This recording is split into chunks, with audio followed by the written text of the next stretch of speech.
Hey everyone, Mrhappy here, and welcome to Mondays with Mrhappy, aka Mrhappy Mondays, a weekly Q&A show where you ask me questions and I answer them. This video is going to be formatted pretty similar to last week, where essentially it's one giant lightning round. I'll be trying to go through as many questions as possible. I don't know how many there are. I scrolled through and it looked like there was a lot, but I also still won't be taking any spoiler-related questions. I have not finished actually watching all the MSQ cutscenes. I'm currently at the level 94 to 95 range on my alt, as I'm naturally playing through and not just watching them at the end. And Dawn Trail doesn't have New Game Plus, so I have to do it on a second character, which was something that I prepared for, so that was what I expected and what I knew I was going to have to do. But I'm also going to avoid questions that allude to the story. I'll only say so far, just to kind of give you all my thoughts thus far. I've enjoyed the MSQ from 90 to 94. I do have a few minor things, but they're so inconsequential that even if I did complain about them, I would kind of just dismiss them myself. So I'm liking Dawn Trail's MSQ camp at the moment. I'm curious if by the end of it all, I'll still feel that way. But that'll be a video for a different time, probably later this week, as I'm uploading the rest of the MSQ stuff as well. But I've got job thoughts videos and stuff to get to, so I'm trying to make the editing as light as possible so I can kind of zoom, as I kind of have been for the past several weeks. So with that, let's get to the Q&A. Thank you to the sponsors over on Patreon for supporting. Nobody has to support over there. It's an option, but everything is uploaded for free. It's not locked behind memberships or anything like that. So just enjoy the content on the channel, leave questions in the comment section for the following week, and that's good enough for me. But there's always options in case you want them. Anyway, with that, let's get to the big old lightning round. So also, just to make sure I don't scroll through any spoilers, there's not going to be any of the questions on screen. I can already see the very first one is kind of asking what my impressions are of the story. And I saw they were kind of starting to lean towards what they felt about it. I was like, I don't want to set any expectations for myself. One person asking about the quest design. The quest design hasn't seemed any different to me. But I will say this, I have done some of the side quests. Obviously, that naturally happens because you have to do some for the ether currents. But even looking around some of the NPCs, I've been pretty impressed with the amount of storytelling they're going into. It's something they've been doing a lot better since Shadowbringers, and I think they're just continuing to do that here. But that being said, I don't want to talk too much about the actual main scenario quest design. I'm going to save that for later in the week when I talk about my overall thoughts to see if it's just a preliminary thought based on where I am versus is it something that is a complete and fully informed thought by the end of it all. There was something here, someone clarifying the way that the Picto abilities work. I know that was a mistake in that video. I've known since pretty much the day that video came out with the whole with the way that the single target shield versus the spread shield actually works. But I still want to know if the tech actually works, where you can get hit, get the credit for the single target shield, and somehow still spread it in time, because other jobs have been able to do stuff like that. Especially Sage, where they could actually have their shield get eaten and Pepsis and get the heal at the same time, but it's very, very tight, the window on that. So I'm curious to see if that's possible, and I haven't heard much discussion about it, so I'm assuming not. Some people have been talking, we got one here talking about how healing has been kind of awesome, even in just basic dungeons and stuff. And I largely agree. I mean, don't get me wrong. I've done some of it on Astro, and I'm not sweating at all, but I think I just enjoy the bosses and I think I enjoy the dungeons as a whole enough that it hasn't really bothered me much at all. But I've never really been bothered with playing healer in easier content. I do it because I've had not good healers in easier content, and thus, I know what both sides of it are. But I've even heard some of my more experienced healer friends kind of just caught off guard by the amount of healing and things like the extreme trials at certain points. Be like, oh wow, they actually made that hit us decently hard and decently frequently, and a decent amount of back-to-back damage and damage over time stacked with instant damage. And they were like, if this is a sign of what's to come as a healer, I think I'll be excited. But of course, they're still reserving their judgment until Savage and Ultimate actually releases. But yeah, no, I've definitely enjoyed it. Astro I've been enjoying thus far as well. So I'm in that camp also. Why was Plunge bad and had to be removed? Essentially, Dark Knights had a really busy 2-minute buff window, and it made actually doing any of your tank-related stuff in that time frame much more difficult. If they wanted to add new things, kind of something had to get adjusted, and so they went with removing Plunge. Now, not only was that a loss in the animation department, but honestly, Shadow Stride functionally makes sense, but all of the new gap closers are kind of clunky. I really hope they update them quickly, because it does not feel good using Slither or Shadow Stride or what is the Dragoon one? Wyvern, whatever. All of them just feel kind of clunky. So I don't really care that Plunge itself is gone, but I do mind that Shadow Stride is clunky, as well as all the other ones. There's one here talking about the low-level experience on quite a few jobs being pretty bad. That's been an ongoing problem for quite some expansions now. Some jobs do occasionally get updates that make them feel better. I think Bard was a good example. Monk definitely was a good example.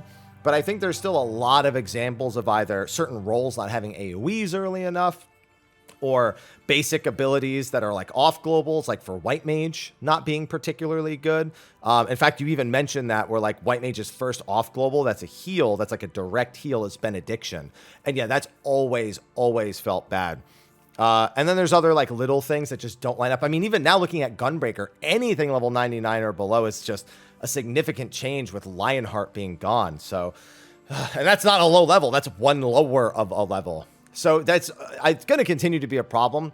I don't think they'll ever let us sink down all of our skills. We unfortunately do have just enough petty in Final Fantasy XIV where if they do that, people will leave if they actually get a dungeon with 3 sprouts just because they don't have as many skills. Even if you're kind of scaled to be about the same, it's still never going to be equal between the two. So I just don't think they're going to make that change because we have just enough for that to actually be a problem. Unless they made it so maybe if you left, your penalty was like multiple days. Like you had to be willing to miss another day's worth of dailies in order to leave a dungeon like that. That's the only way. But even then, people would sooner disconnect. And even then they'd have, yeah, they could do it, but it'd just be a bit of a headache. Somebody asked how I feel about the new jobs. I haven't leveled Picto to 100, but I doubt I'm going to feel much different about it than I did at the Media Tour, where I loved it and doted on it. Even since before the Media Tour, the live letter where they showed Viper and Picto. And Viper, I honestly, doesn't even matter what I think. Like, I did make the video on it, but they're changing it. So I have to make another thoughts video about it after they change it, which, you know, free YouTube content, but still, I'm kind of annoyed because I thought that it was kind of in the right place, just automatically. I was like, it may not be for me, but I think it's in the right place for what it's trying to accomplish. And now I'm going to have to reassess that after the changes come in. There's one here where they're asking if display flying text can be separated between damage you're dealing and damage you're taking, because right now it's either all or nothing. This has been a long time concern as far as I remember, and it is not possible, again, as far as I know. It's been a long time since I've looked at it, so maybe I've missed the quality of life update.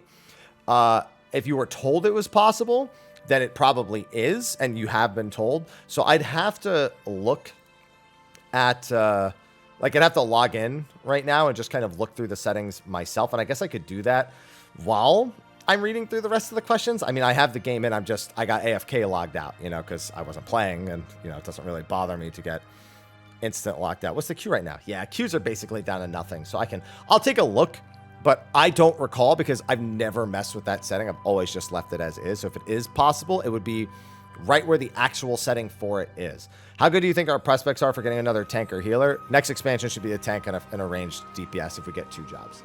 I mean, as long as they keep adding 2 jobs in expansion, you're going to keep getting tanks and healers. They're never going to reach an upper limit, but that's only if we keep getting 2 in expansion. As soon as we go down to 1, if we go down to 1, it's going to be a very long time before you see some of the supporting roles get something new. And if you were hoping to get, like, a new role altogether, go ahead and just check out that thought, because it's not going to happen. As even if they were going to, like, people are like, oh, they could just make an actual support role and change Bard and Dancer to support, and it's be like, yeah, I don't think anyone who plays it's going to want to be thrown down to that. It's only the people who don't want to play it right now who are going to want to be thrown into a whole nother role, and they'd probably have to make another job that role as well. So they have to introduce 3 jobs all in the same role while stealing 2 from another. Like, and then what about the Fizz range role? You're saying get rid of the Fizz range role? No, they just roll Machinist into something. Like, too messy. Just go ahead and rule that out. So let's see. Display flying text. Where I don't even remember where the display flying text is. There's like target filter and target information and general information and auto target and display that. And there's UI settings, target display, target rings, check filter settings. Like, this is the reason why I didn't really want to go looking for it in the middle of the video to double check stuff, because there are a lot, and I mean a lot of things that need to be gone through here in order for me to give you an accurate answer.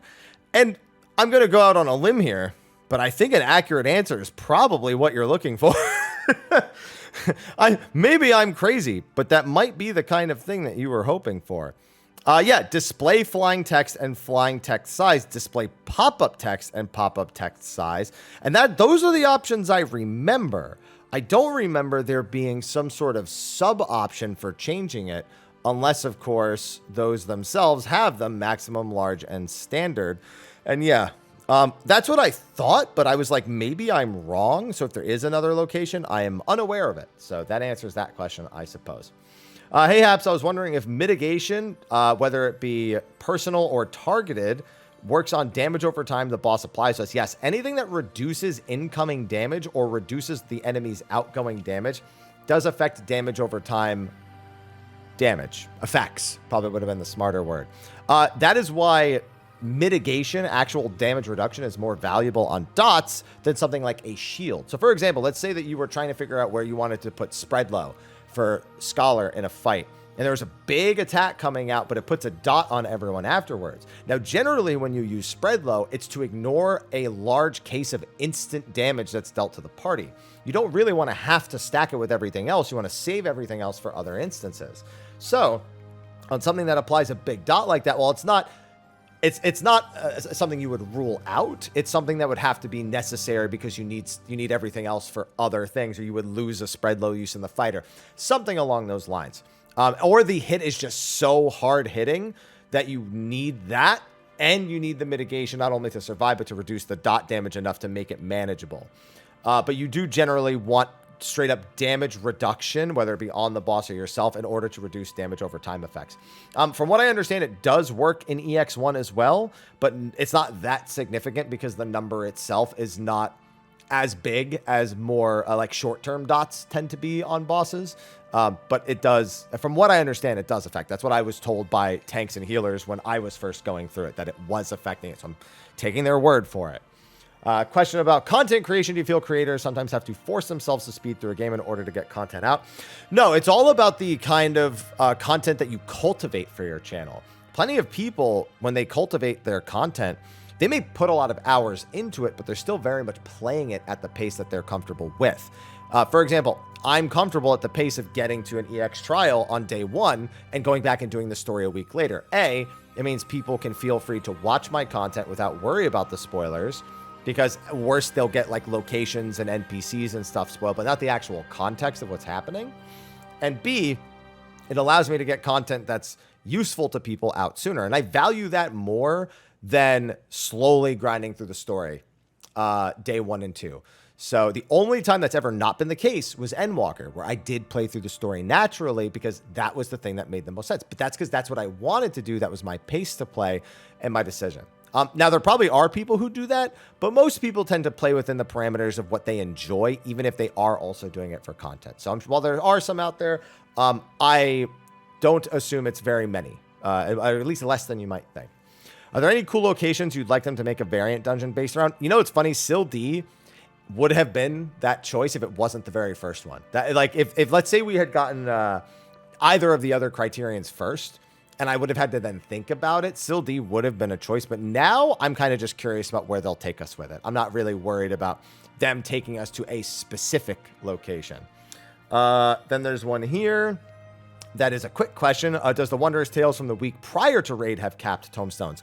I don't believe so. I'm fairly certain that they won't even be patched into the game until the following week. And as such, it would be the week that the capped tombstone becomes available that Wondrous Tales would start having the ability to feature it in the first place. Then there's another one. How do you think bosses this time around how do you think they did for bosses this time around when using the bosses that just stay at the other end of the arena?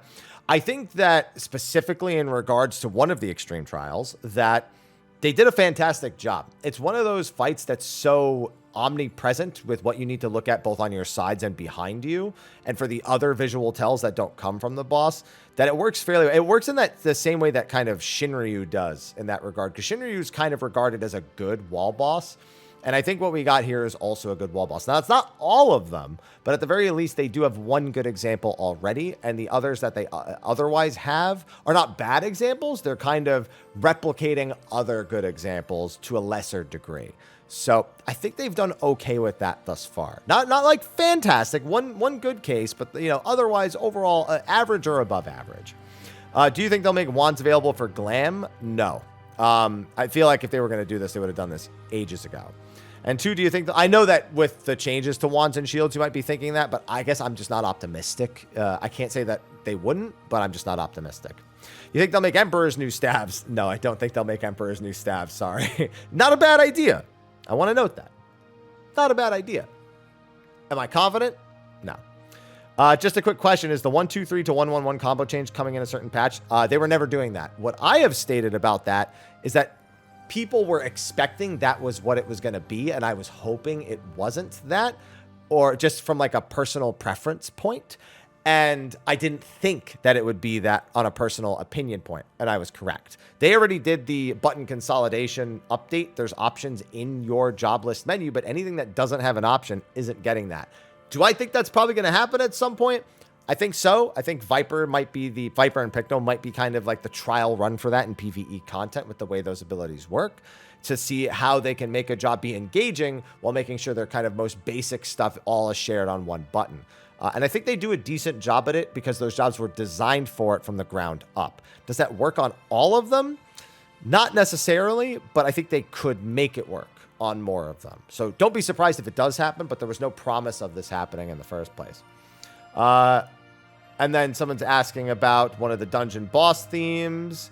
And I'll just answer the question. This is for you, Nabani Saad. The answer to your question, I'm not going to elaborate, is I don't think that it sounds like the thing you're suggesting.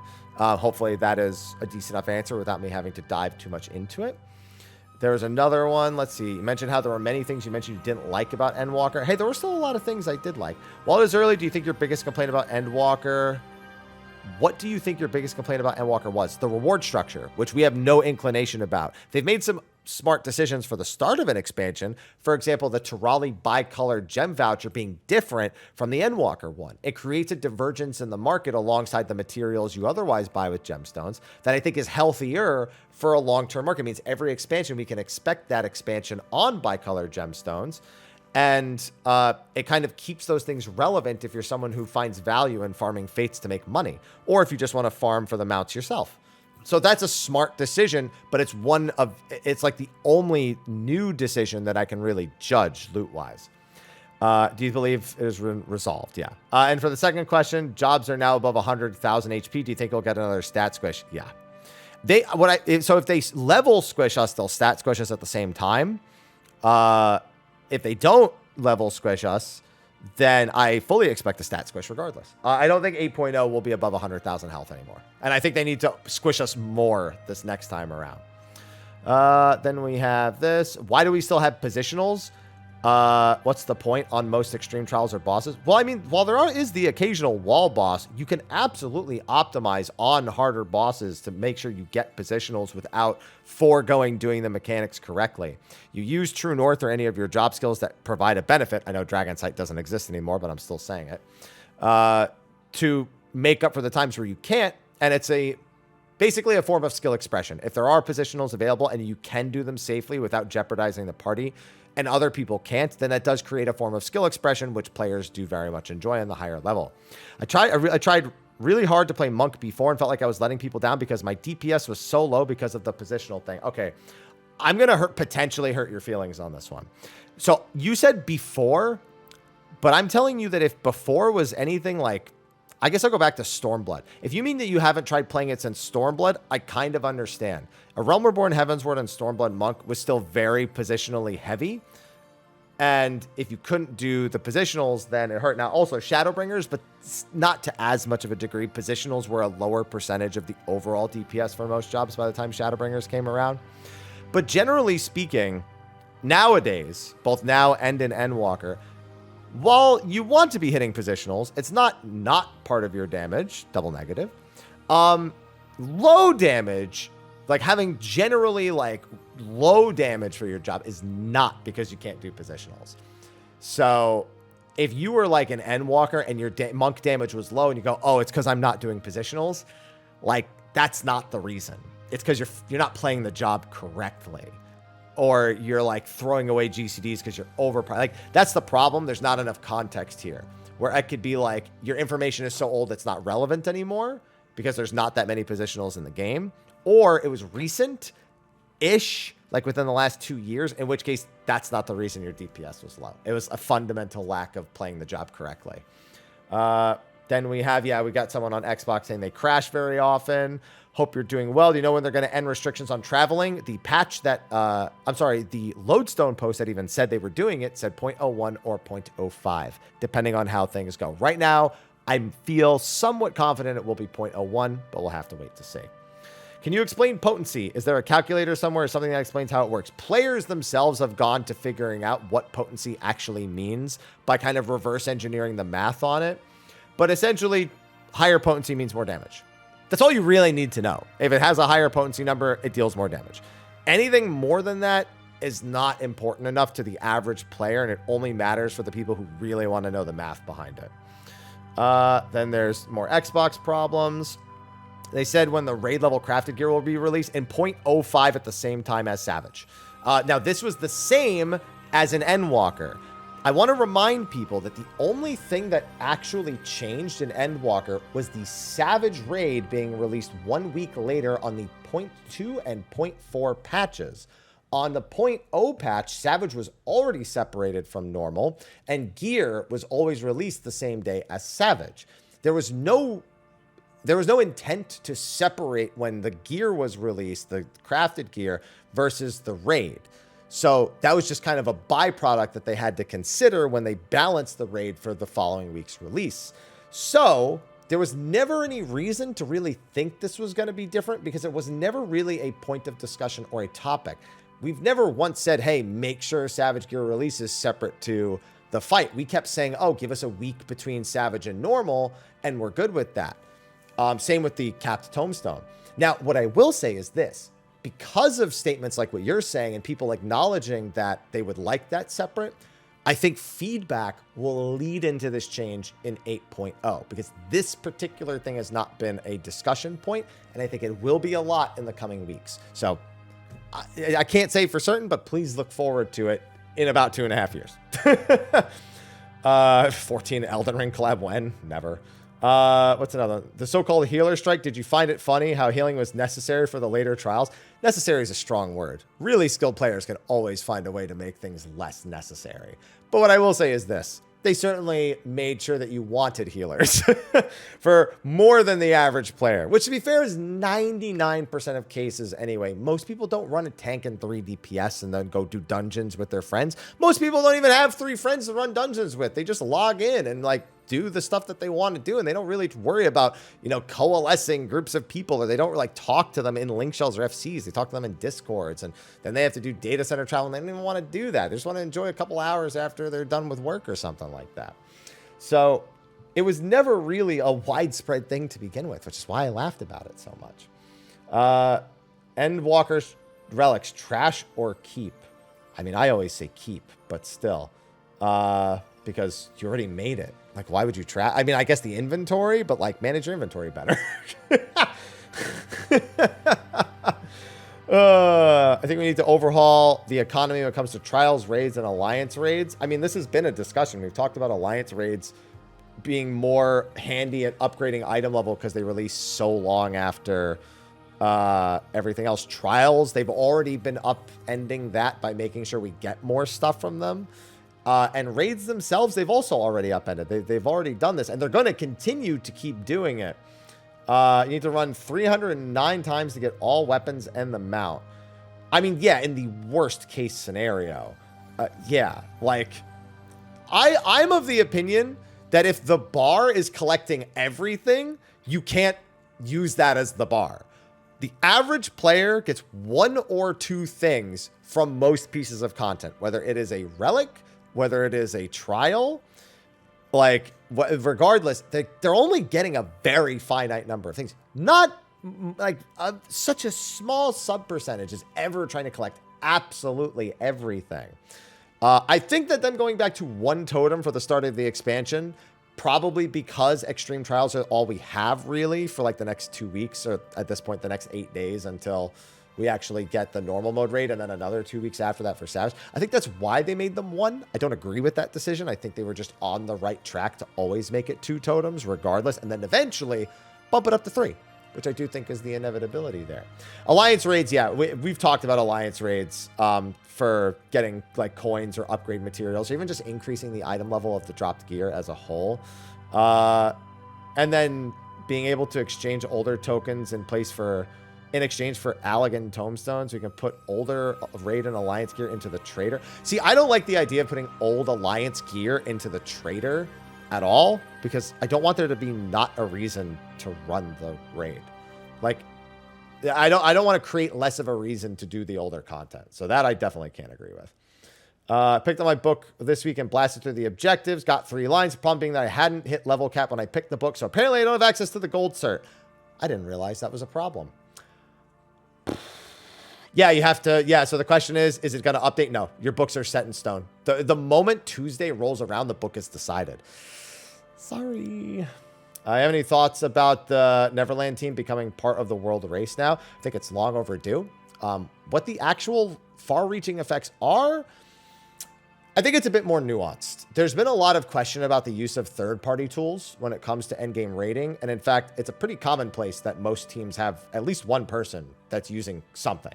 And I don't just mean meters. I mean something. I learned the hard way that someone's always using something. So with that in mind, there's always been especially scrutiny and questions about the most hardcore teams. Are they using things? Are they not? And I think the more important thing is not that a team that doesn't stream is coming into streaming to make it more competitive. It's what does that actually look like within the landscape of Final Fantasy XIV's raids, because that mystery now has to kind of come to the forefront. They're either, if there was something by a non-streaming race team being used in secret, and now they have to stream, and they all have to stream, so that way there's accountability, then there's the question of, it just kind of starts to make people pay a lot more attention to the specifics of racing and what teams are doing. And that's going to be a question that's answered is, are the teams that aren't streaming using something that they shouldn't be without other players' knowledge? And it seems tier after tier that has been the case with at least one member of a lot of the teams. So we've had that. How many tiers in a row, either Savage or Ultimates, have we had that drama? Like, I think since T, when everyone was like, oh, what was TPS? They're like, oh, TPS on a private server, and they were practicing later mechanics, and that's cheating.